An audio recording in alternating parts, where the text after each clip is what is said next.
আমি এখন অবস্থান করছি নারায়ণগঞ্জের ফতুল্লা লালপুর এলাকায়। আপনারা দেখতে পাচ্ছেন গত কয়েকদিনের বৃষ্টিতে লালপুর এলাকায় জলাবদ্ধতার সৃষ্টি হয়েছে। এখানকার মানুষের বর্তমানে নৌকা দিয়ে চলাচল করতে হচ্ছে এবং অনেক দুর্ভোগের তাদের শিকার হতে হয়েছে। আমরা এখানে যারা স্থানীয় রয়েছে তাদের সঙ্গে একটু কথা বলার চেষ্টা করব। মূলত কতদিন ধরে এই সমস্যাটা আপনাদের পানি আছে এখন বর্তমানে আছে? আচ্ছা, এটা তো আপনাদের দীর্ঘদিন ধরে সমস্যা, আসলে সমাধানটা কেন হচ্ছে না? এটা মোটর বন্ধ মনে হয়। আচ্ছা, ঠিক আছে। বাড়ি আপনাদের দেখানোর চেষ্টা করছি। আমরা দেখতে পাচ্ছি যে এখানে যেসব বাড়িঘর রয়েছে সব পানির নিচে তলিয়ে গেছে।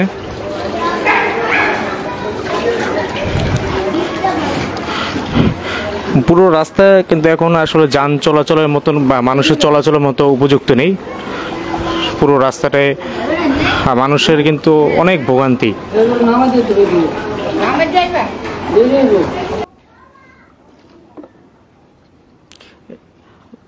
এদিকে গত দীর্ঘদিন ধরেই কি ফতুল্লা এলাকায় এই পানি বর্ষাকালে